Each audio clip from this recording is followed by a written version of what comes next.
નમસ્કાર. આજે આપણે એક અમારા ઉદાહરણ સ્વરૂપ ઉમદા પેશન્ટને મળશું. મહેફૂઝા છે. મહેફૂઝા જ્યારે 20 વર્ષની હતી ત્યારે એને અલ્સરેટિવ કોલાઇટિસ હતું. એને લગ્ન થયેલા, મા બાપની ચિંતા હતી કે શું કરવું. ખૂબ વધારે ગંભીર હતું સ્થિતિ, એટલા માટે એને સર્જરીની જરૂરિયાત હતી.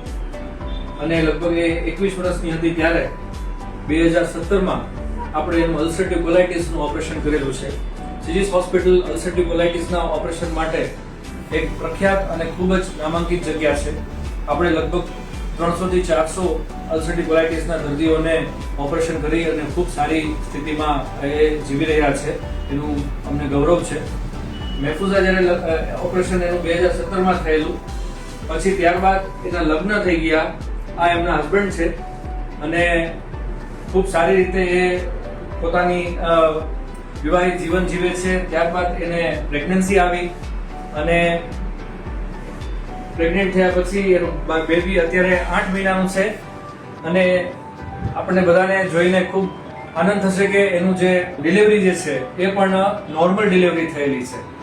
સો એ પણ એક ખૂબ વસ્તુ છે. લગ્ન પહેલા સર્જરી થવી, આટલી મોટી આંતરડાની સર્જરી, લગ્ન થવા, વિવાહિત જીવન, પ્રેગ્નન્સી અને પછી એની ડિલિવરી, આ બધી જ વસ્તુઓ એ નોર્મલ રીતે જીવે છે. હવે આપણે એના મોઢેથી જ સાંભળીએ. મારું નામ મહેફૂઝા છે. મારું 2017માં ઓપરેશન થયું છે. હું બહુ બીમાર હતી. હું ઓપરેશનથી ડરતી હતી, બહુ તકલીફ હતી. કારણ કે શરીરમાં ઓપરેશન આવવું બહુ અઘરી વસ્તુ છે. નાની હતી, મેરી બી નાની હતી અને એક છોકરી હતી, એટલે બહુ ડર લાગતો હતો. મને ડર લાગતો હતો એથી તો જાજો મારા મમ્મી પપ્પાને ડર લાગતો હતો. એથી કરીને અમને આ સરનો મહાવરો આપ્યો, એને અમને સમજાવ્યા અને મેં ઓપરેશન કરાવ્યું. અત્યારે હું એકદમ શાંતિથી લાઈફ જીવું છું, એકદમ બેસ્ટ ખુશ છું.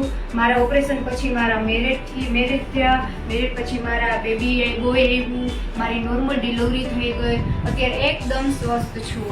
હું કોઈ કામમાં અત્યારે અચકાતી નથી. એવું નથી કે હું ઘરકામ જ કરી શકું છું. મેં ઓપરેશન બાદ મેં ખેતીકામ પણ કરેલું છે. એટલે અત્યારે કોઈ વસ્તુની ખાવા પીવાની કોઈ ચીચક નથી. એટલે કોઈ પણ મા બાપને, કોઈ પણ છોકરીને ઓપરેશન કરવામાં ગભરાવશો ને. અને ખાસ કરીને આ સરનો બહુ સપોર્ટ છે. આ સરે મારું વ્યવસ્થિત ઓપરેશન કર્યું, એને મને સારી દવા આપી, સારી રિકવરી આપી. અને આ સરનો બહુ ફાળો છે. મારી મહેનત, મારા અબ્બાએ મહેનત કરી છે, આ સરે એની મહેનત કરી છે અને બાકી મને હાજી કરી છે. અત્યારે હું આ સ્ટેજે છું, મને કોઈ જાતનો વાંધો નથી. અત્યારે એકદમ હું સેફ છું. સર, તમારો ખૂબ ખૂબ અભિનંદન. તમારા સ્ટાફને ખૂબ ખૂબ અભિનંદન કે તમે મને ઓપરેશનની પ્રેરણા આપી હતી અને મેં હિંમત કરીને ઓપરેશન કરી અને આ સ્ટેજે પહોંચી છું. ખૂબ ખૂબ તમારો ધન્યવાદ.